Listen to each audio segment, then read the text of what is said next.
Friends, this is the season of holy days, gatherings, and gifts. Still, for many of us, our hearts are heavy. There's turmoil and tightening economic conditions abroad and at home. For many of us this year, there's distress and grief. We long for abundance and peace, yet so often it seems our lives are ruled by scarcity and loss.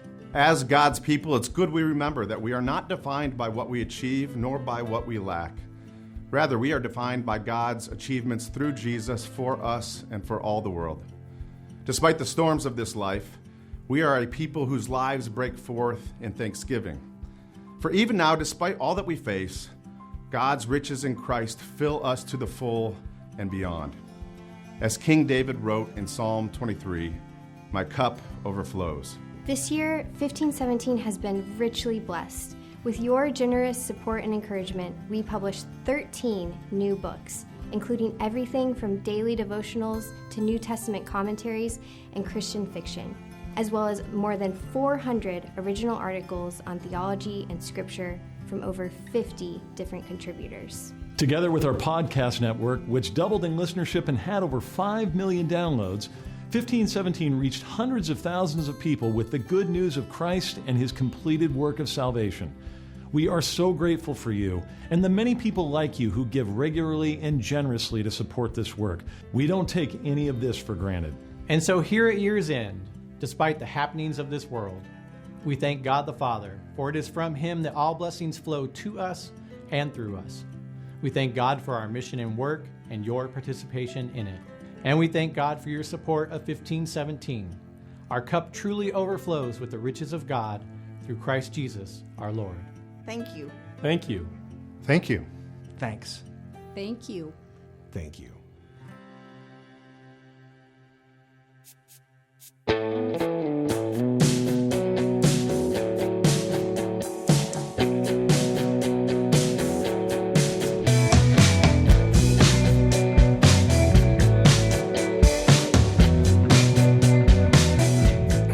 Hello there, and welcome to the Thinking Fellows podcast, part of the 1517 podcast network of shows. You can go to 1517.org/podcasts to see all of our shows there. My name is Caleb Keith. Today I am joined by my father, Dr. Scott Keith, and by Dr. Adam Francisco for a special Thanksgiving episode of the Thinking Fellows. We're going to do something very sappy, very cliche. We're going to talk about what we're thankful for. And you should have heard a message from the 1517 staff thanking you for listening to these shows, and specifically thanking those donors who support the shows at 1517 financially. Next week is Giving Tuesday, on to the Tuesday after Thanksgiving. We've talked about Giving Tuesday before. It's definitely one of these, make you. It's actually sort of like this penance after Black Friday, make you feel. Black Friday now seems to be Black November. Black November, yeah. It does. Like, I'm getting emails that are like, from November 1 on, it's like, we're save 20% on this bike part and save 15% on this bike part. We don't need to get in an aside, but I think REI. I'm thankful for that. I was at Bass Pro Shops yesterday and got a pair of muck boots for $30. Ooh, I got some regularly muck boots. $109. Mine are a little small. So I'll take it. You know what? I'm not very thankful for them. They're a little tight. Shopping November is a good thing to be thankful for. I'm totally down with it, but I think a couple of years ago, REI did that opt outside thing where they canceled Black Friday, and they made like the 3 weeks before Black Friday all have the Black Friday sale, and then COVID happened, and everybody was like, opt inside. Wait, what if we did the same thing? And we just put everything on sale and people shopped all month. So I think that works out okay. But, Giving Tuesday. I so want to say something about COVID right now, but I'm not going to. Thank you, Adam. I'm tired of this phrase, COVID happened. Oh, COVID interesting. Yeah. You're tired of that phrase? I kind of am. It's sort of like saying people got sick. Yeah, it is, definitely. But Giving Tuesday, way to cleanse yourself after all the shopping, and 1517, famous for opposing indulgences and buying yourself some penance. It hops on the Giving Tuesday bandwagon, but it ends up being very important for us because not is just Giving Tuesday important, but it kicks off our last sort of end of year giving campaign that helps us meet our goals for the year. And this year we are fortunate to be very close. And so if you would like to help push us to the end of our need this year, you can give at any time, but starting on Giving Tuesday, there will be matching donations, and then we go to fulfill that goal all the way to the end of the year. So if you are planning on supporting us or thinking about supporting us, go to 1517.org/donate to find out more. We have a brand new donate page that has some more information on it. And we definitely thank you for your support of this show. Okay, guys. So we're all very thankful here. Very thankful people. Adam, let's start with you, Adam. We I dropped this episode on you beyond last minute. Why don't you you tell me what you're thankful for? Yeah. Well, lots of things. I'm thankful for lots of earthly things, most especially my family. And even though our family has been for almost a year and a half now, kind of changed with the two foster children, and it's been an interesting ride. I'm still thankful for even the chaos. It's like I've been kind of reflecting on C.S. Lewis' words and the weight of glory a lot lately. I probably mentioned it on a couple of shows, but and then I think it was Walter Hooper. Is that the guy who was basically his I don't know, not secretary, but in charge of his estate for the last couple of years of his life? Oh yeah, I think so. Walter Hooper, yeah. He said something to the effect that if there's one thing about Lewis that you have to know is that he saw every individual human being as an eternal soul, or something along those lines. And so when things get a little rough or crazy, looking at these two little boys who come from God knows what, but looking at these two little souls that by all sorts of things, all of a sudden wound up in our house in the way that they're able to kind of grow and enjoy life, enjoy a life that they didn't have before. Also thankful for, I'm thankful, this is going to be really not sappy, but thankful for 1517. I reflect on the work it does and how it's able to move across borders or boundaries that other other organizations or groups of people aren't able to because of various things. And that's very ambiguous sounding, but 1517, in the early days, the mission statement was something like to speak or proclaim the gospel in as many ways as possible to as many people as possible. And 1517 does that and can do that, if that makes sense. Yeah. We don't have to be afraid of certain things in our declaring and our defense of the gospel. And yeah, I think I'll leave it at that because I don't want to take up too much time. That's good. Lots of things to be thankful for. Yeah, you stole my best too, Adam. I'm also they're probably all thankful going to be very similar. Yeah, but I'm also thankful. I always thought Caleb probably slept until 9 every morning. He does. No, I don't. Oh, okay. Like 9, and then 9:20 usually. It must have been 5:59 your time, and that's why I thought you guys were messing with me. I had already been up for an hour. I have 3 kids, people. I don't sleep until 9. That's not even possible. He also has a very active wife who does a lot of things around the house, so he does sleep until 9. Oh my gosh. The slopes open at 9, so that's not true. Everybody, right, on slope days, 8:20. Okay. Dad, you want to take a turn? Yeah, one of the things that really bugs me, and I think people who listen to the show probably have picked up on this, about the age in which we live, is that it feels like to me that no matter sort of which side of the political, cultural spectrum you're on, everybody's walking around saying things have never been worse.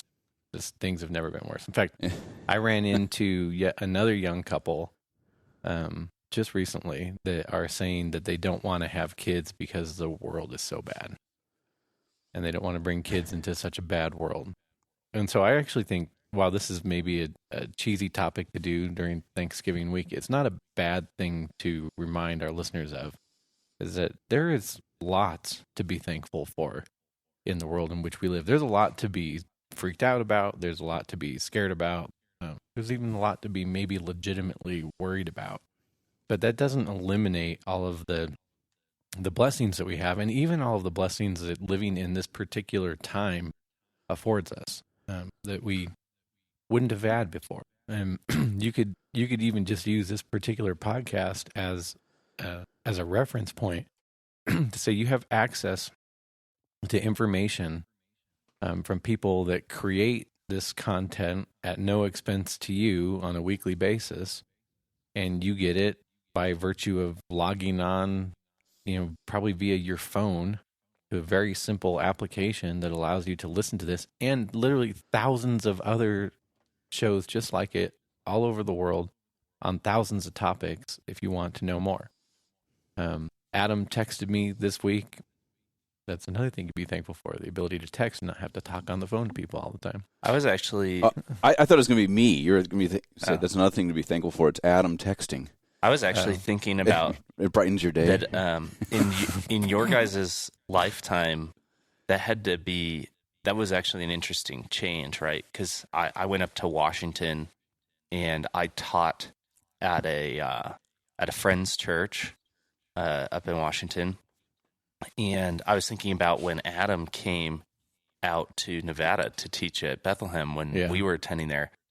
Geez, I mean, how long had it been since you guys had gotten to do something like that side by side since Concordia? And that 15 years. And then all of a sudden you have cell phones where you can talk every day. Things. It changes things. And I was thinking that's pretty much the difference, right? That and I first reached out to Adam about that gig when I was in Oxford. And so you had the ability to do that from, across the pond, as they say.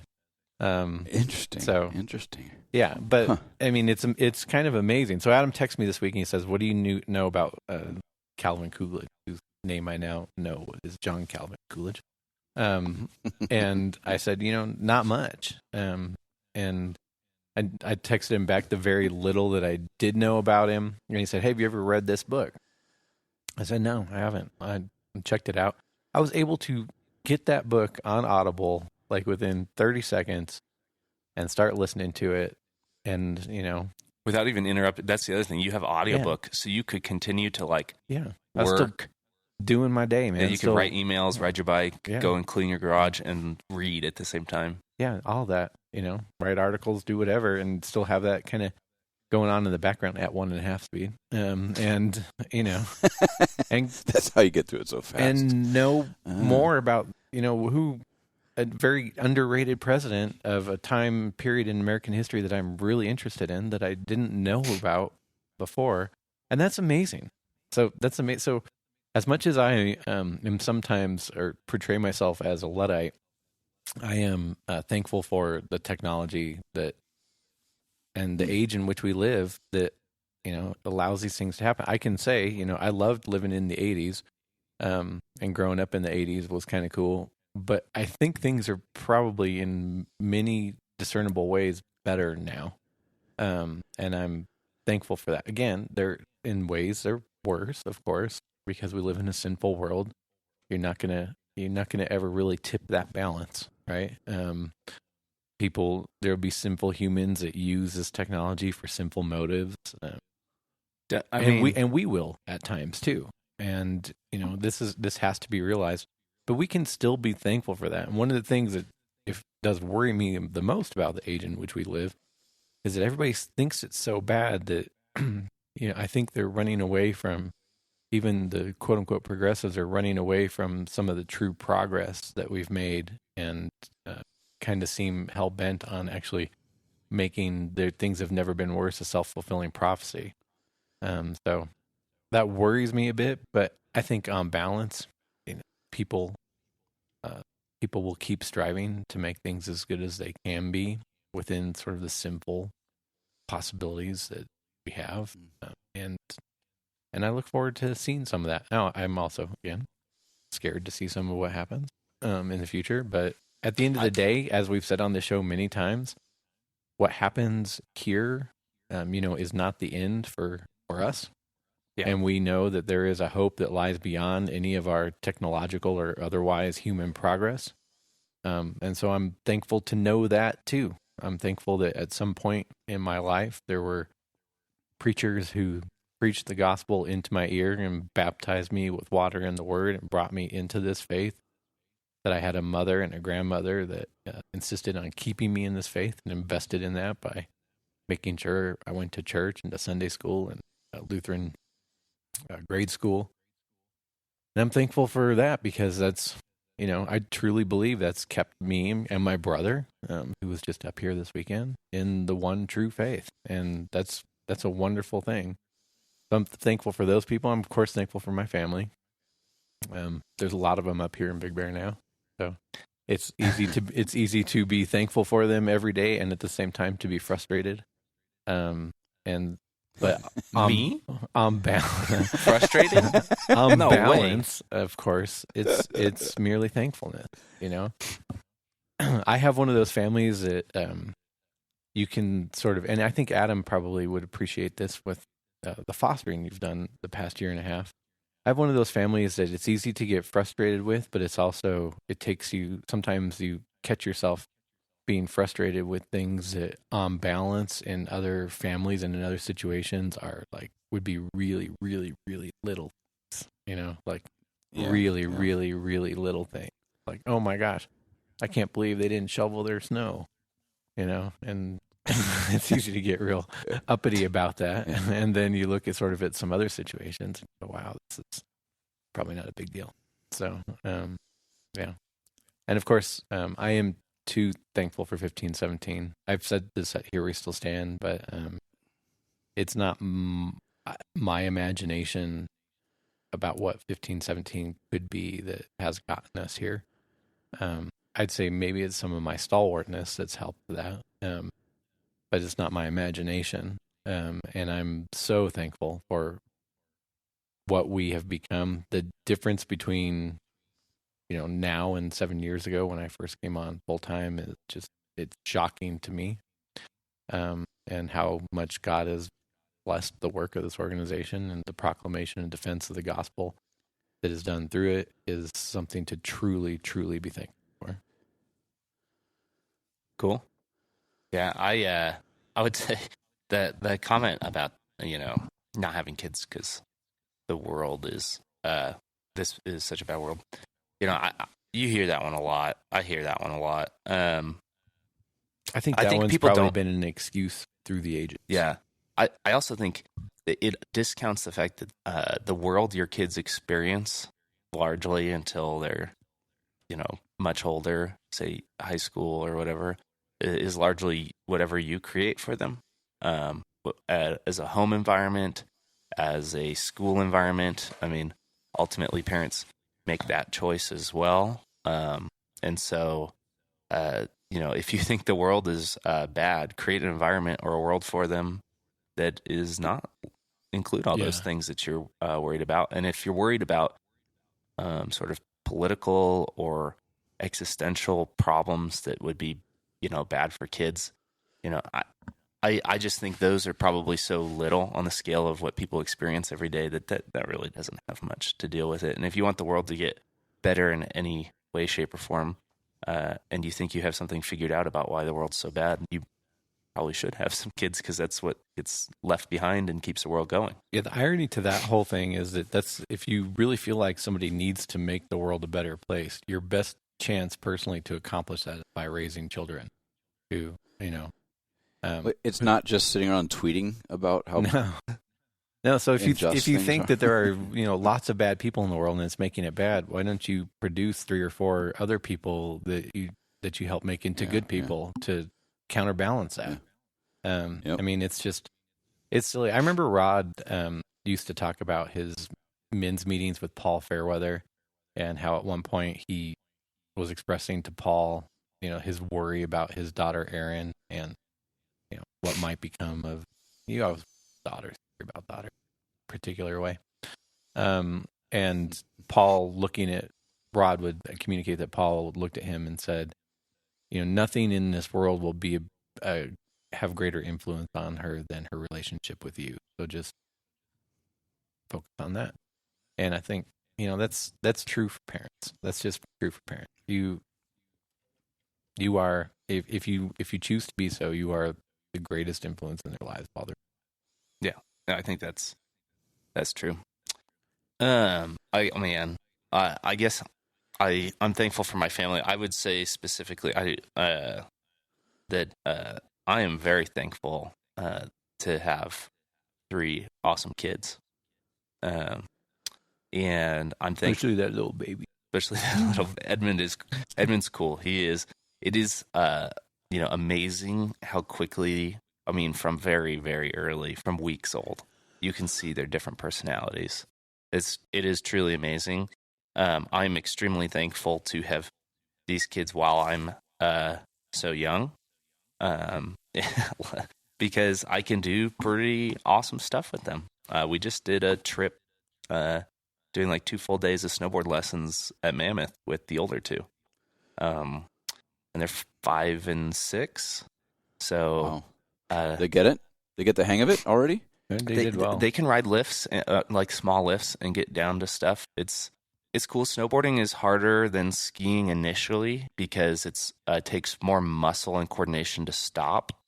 With skiing, there's sort of a natural way to stop that you can get kids doing very quickly. What I've heard is that to then get to an advanced level of skiing is harder than to go from learning to snowboard to a more advanced level of snowboarding, because the barrier to entry is so hard with snowboarding anyways. I wouldn't know. I'm so terrible at it. That it's just what it is at this point. But I will say, just to add on to that I went on that trip, and I'm old, as you remind me all the time, Caleb, but I'm not actually that old. No, you're not that old. You could be their dad. Well, that's weird. To be young enough to have That's very weird. To have had my kids young enough that I'm able to totally go on a snowboarding trip with my grandchildren and still snowboard if I want to. Yeah. I didn't. I went on a couple runs instead, but you can, and you did the other day. I can here just locally in Big Bear, and so that's kind of neat.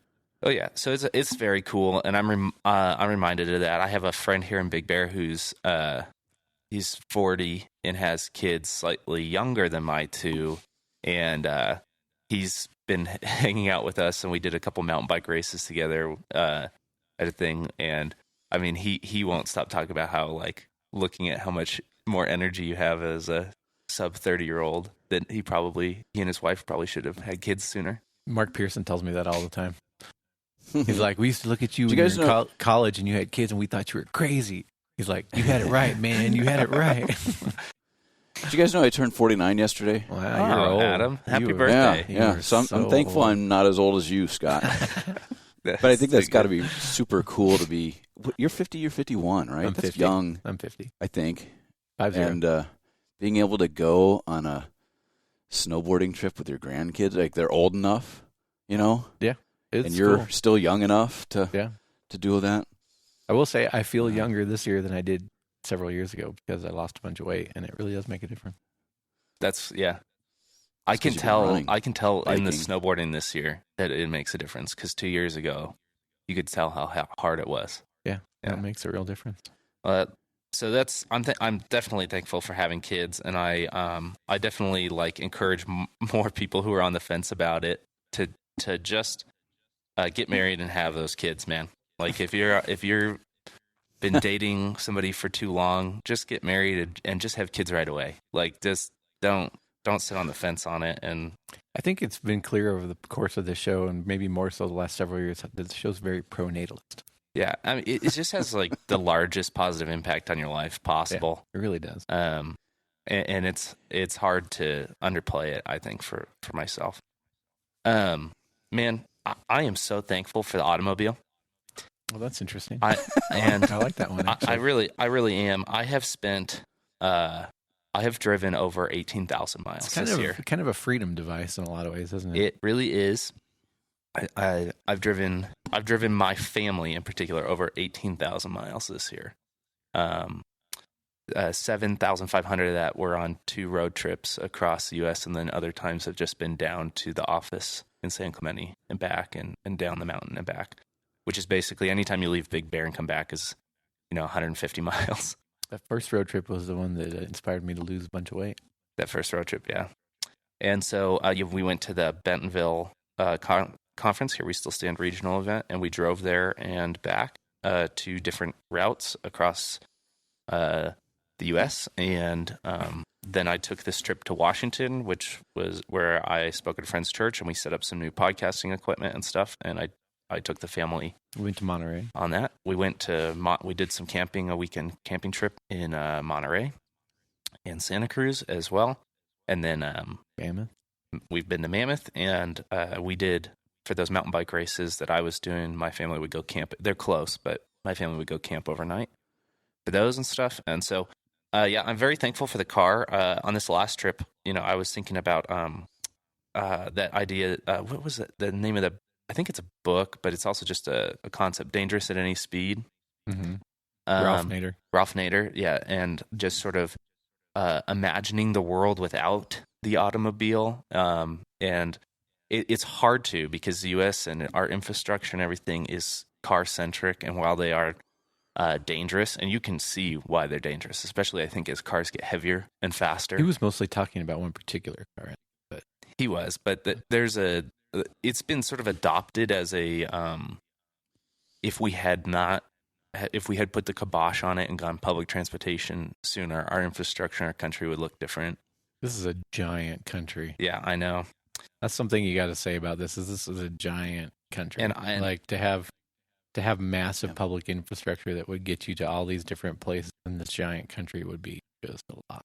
And the thing I think is, and like, this could be just grossly individualistic, but I love the freedom to be able to literally go anywhere I want, whenever I want, as long as I don't have other commitments like work or church or whatever. I mean, those are basically the 2 regular commitments from that, I you have. could be thankful for the ability to mostly work from home, from your laptop. Oh, I definitely am. And can come with you. The automobile would be, This little Roadcaster packs up into a little box. Yeah, I'm very, very fortunate, and that's where, like, being thankful to 1517. I'm thankful for 1517 for all the, all the reasons, like proclamation of the gospel that Adam listed and the work it's accomplished. But I'm also just thankful for my job and listeners who continue to support our shows and listen to our shows and allow me to have this job, because part of the thing with that Bentonville road trip, one of the reasons I could do that was because we could record from the road.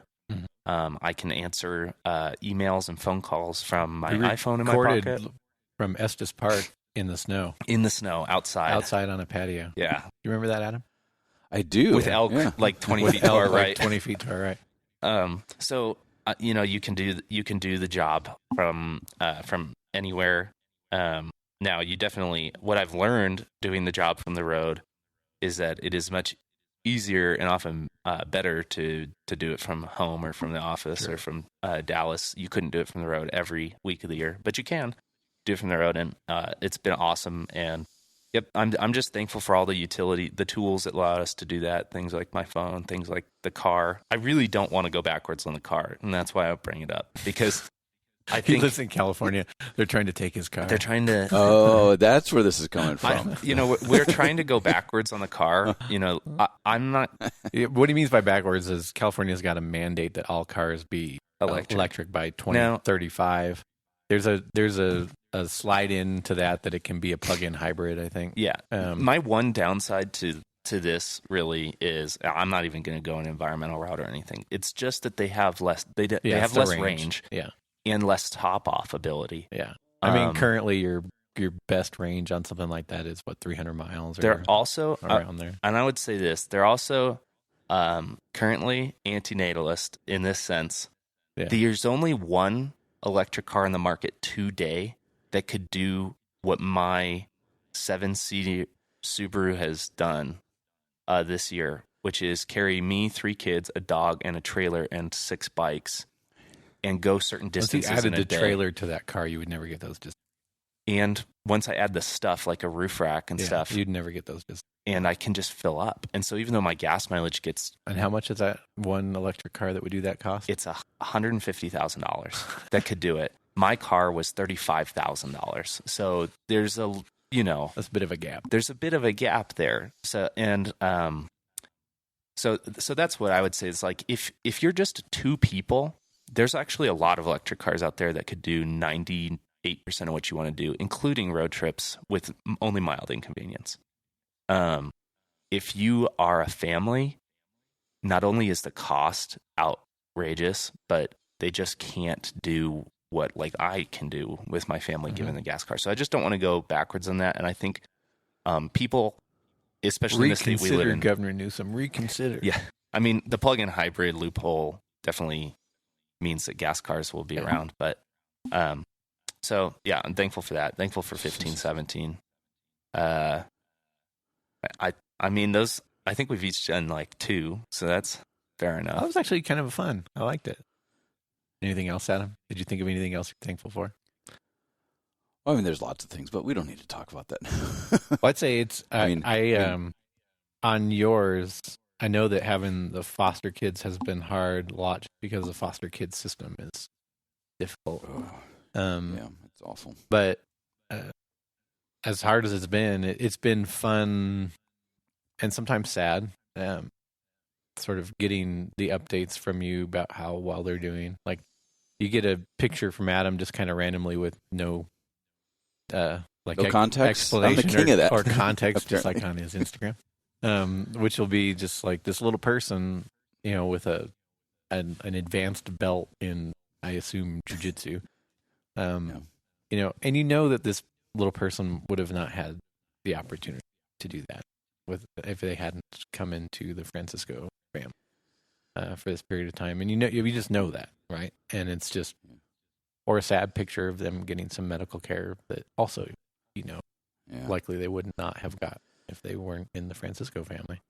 And so, not to make your head any bigger than it normally is, but I think I know it's been hard, but I'm thankful from the outside that you guys did it. So. Yeah, it's been a wild ride. Yeah, I'm sure. Like I said, I think you named him already, so I'll say his name again, Mark Pearson. He and I have, over the years, talked about how, I hope this doesn't get me in trouble, but, oftentimes in certain circles, Christian circles, what really matters kind of gets pushed off into the secondary. Mm-hmm. Like when we focus so much in certain circles, this will get me in trouble, but who cares? It's almost like we've lost. We treat human beings like they're doctrine confessing machines. Yeah. That's all. That's the most important thing. Yes. And I mean, again, like Lewis's words, every time I read The Weight of Glory, probably once a month now, especially those. I think it's the last 2 paragraphs.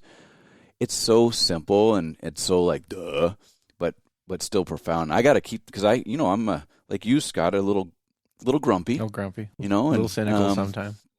Yeah, and people, I mean, just things disappoint me too easy, I think. But regardless of how awful people can be or how crazy their ideas might be, it's still a person for whom Christ died.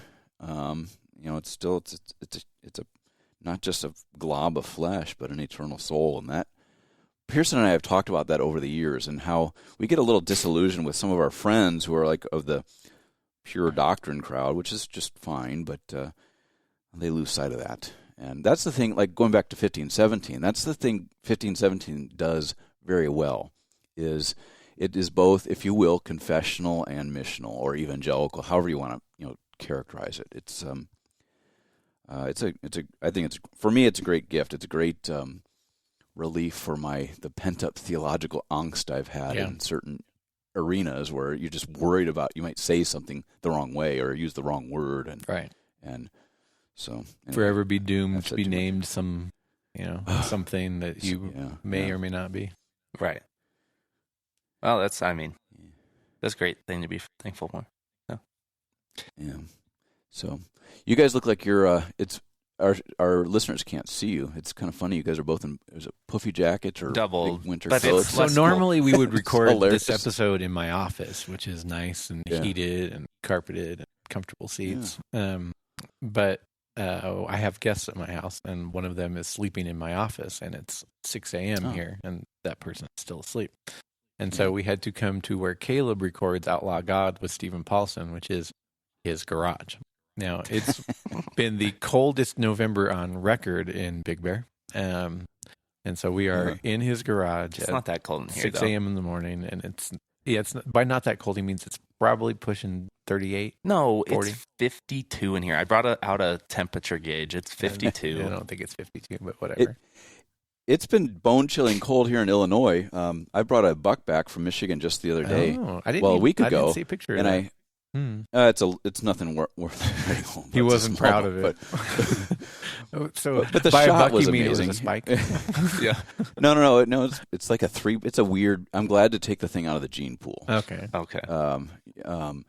But it's been hanging in my tree, and I was going to process it, because it was like in the mid 30s, and that's perfect for dry aging it and everything. But then it just dipped down to 11 the other day, and now it's like rock hard. Yeah. So now I'm like, well, how do I bring it into the basement for a few days? I mean, I live in Wheaton. Wheaton's kind of it's laptop class people, right? Not a lot of bucks hanging in the trees in the backyard. I don't think I've heard that, but I like that. Laptop class people. Oh, yeah. I learned it just the other day, so I'm dropping some stuff on you. But but yeah, I've got this deer hanging from my tree, and I've put it in such a way that most of my neighbors probably can't see it, except for the one that lives behind me. So I'm waiting for the day that the conservation officer shows up and says, "Do you have a tag for that deer?" And then the cop says, HOA knocks "You're on breaking your door. Wheaton ordinances." That deer is the wrong color. You should come to the loaf, Adam. This is definitely not laptop class people. You could hang a deer in your tree here, no problem. Yes. Yeah, but I wouldn't be able to drive in a couple of years. Well, you just got to buy that gasoline car in the last year you can buy it and just hang on to it. I mean, by 2035, you'll be 65. I mean, that's true. Also, the Toyota Tundra is a plug-in hybrid, so it technically counts, and it's a twin-turbo V6. That's a cool truck. I'm interested in that truck. Yeah. So, in 2030, the only cars left on the road: Toyota Prius variants, truck, car, SUV, van. Yeah, van. All right. Very cool, guys. Well, thank you for listening to this episode of the Think Fellows podcast, part of the 1517 Podcast Network shows. We are also very thankful for our listeners and the ability to keep doing this show. I lose track of how many years it's been, but if you came on 7 years ago, that means our 7th anniversary will be next. That's when I came on January. full time, so we might be pushing 8. No. We didn't start recording till you were. Okay.